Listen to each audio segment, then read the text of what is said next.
আসসালামু আলাইকুম সবাইকে হেলেন কিচেনে ওয়েলকাম জানাচ্ছি। আমি আপনাদের সাথে নতুন একটা ভিডিও নিয়ে আজকে আমি আপনাদের সাথে যে রেসিপিটা শেয়ার করব সেটা হচ্ছে মুরগির মাংস দিয়ে হচ্ছে নারকেল। আর এখানে হচ্ছে আমি ব্রয়লার মুরগি নিয়েছি। এখানে হচ্ছে 2 কেজি পরিমাণের মাংস নিয়েছি। আর হচ্ছে প্রথমে একটা প্যানে তেল গরম করে দিয়ে দিব হচ্ছে পেঁয়াজ কুচি। পেঁয়াজগুলোকে প্রথমে ভালো করে লাল করে ভেজে নিতে হবে। তারপর এখানে একে একে অ্যাড করে দিব হচ্ছে 1 টেবিল চামচ জিরা বাটা পেস্ট দেওয়ার পরে তারপর দিয়ে দিব হচ্ছে 1 টেবিল চামচ বাদাম বাটা। আর এখানে আমি কাজু বাদামটা অ্যাড করছি। তারপর দিয়ে দিব হচ্ছে 1 টেবিল চামচ সরিষা বাটা। তারপর দিয়ে দিব আদা বাটা আর পরিমাণ মতো লবণ দিয়েছি। এগুলো দিয়ে হচ্ছে প্রথমে পেঁয়াজের সাথে ভালো করে মিশ্রণটাকে হচ্ছে মিক্স করে নিতে হবে। মানে হচ্ছে এটাকে ভালো করে কষিয়ে নিতে হবে। এটা যত ভালো করে কষবে তত হচ্ছে এখানে কাঁচা স্মেলটা থাকবে না। তারপর দিয়ে দিব 1 টেবিল চামচ লাল মরিচের গুঁড়া, 1 টেবিল চামচ হলুদ গুঁড়া, 1 টেবিল চামচ মশলা মানে এখানে ধনিয়া গুঁড়োটা অ্যাড করা হয়েছে। তারপর হালকা করে পানি দিয়ে হচ্ছে এই মশলাগুলোকে ভালো করে কষিয়ে নিব। এগুলোকে ছোট আর মিডিয়াম আঁচে রেখে কষাতে হবে যাতে হচ্ছে ভালো করে মশলাটা হয়ে যায়। তারপর এখানে অ্যাড করে দিব হচ্ছে মুরগির পিসগুলো।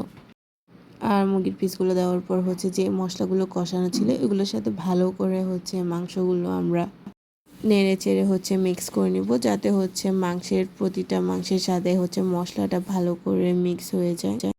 এই পর্যায়ে হচ্ছে চুলার আঁচটা মিডিয়াম লোতে রাখতে হবে, কারণ যদি চুলার আঁচটা বড় থাকে তাহলে মশলাগুলো নিচে লেগে যাওয়ার সম্ভাবনা থাকে।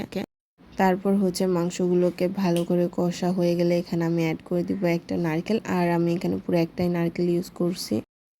এখানে হচ্ছে আমি নারকেলগুলোকে বড় করে কেটে নিয়েছি। আর হচ্ছে এভাবে করে কাটলে কিন্তু মুরগির মাংসের সাথে কেটে রান্না করলে অনেক বেশি টেস্ট আসে।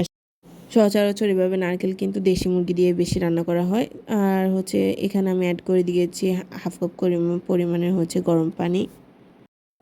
যে নারকেলগুলো রান্না করে এগুলো দেশি মুরগির সাথে বেশি টেস্ট আসে। তা আমি তারপরে এখানে ব্রয়লার মুরগির সাথে রান্না করছি। তারপর দিয়ে দেবো হাফ কাপ পরিমাণের দুধ আর অ্যাড করব হচ্ছে টমেটো আর কাঁচামরিচ। তারপর একটু লবণ দিয়ে হচ্ছে এগুলোকে রান্না করবো। আর এটা অবশ্যই মিডিয়াম আঁচে রান্না করতে হবে যতক্ষণ না পর্যন্ত মাংসগুলো ভালো করে সিদ্ধ হচ্ছে।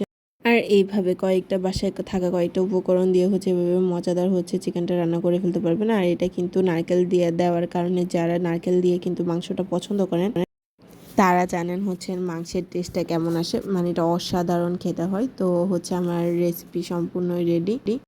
এখানে হচ্ছে আমার এই যে রেসিপিটা আছে এখানে হচ্ছে একটু গরম মশলা ইউজ করেছিলাম, এখানে স্টার দিয়েছিলাম, যার কারণে হচ্ছে এটার টেস্টটা কিন্তু আরও বেশি মজা হয়েছে।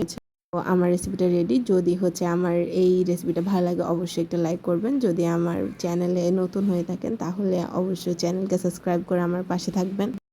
আর যদি হচ্ছে বাসায় আপনারা এই রেসিপিটা ট্রাই করে থাকেন তাহলে হচ্ছে অবশ্যই কমেন্টে যাবেন। এটা হচ্ছে আপনারা সাদা ভাত, তারপর রুটি, পরোটা ইত্যাদি দিয়ে খেতে পারবেন। এটা কিন্তু অনেক বেশি টেস্ট হয়। তো আসসালামু আলাইকুম সবাইকে।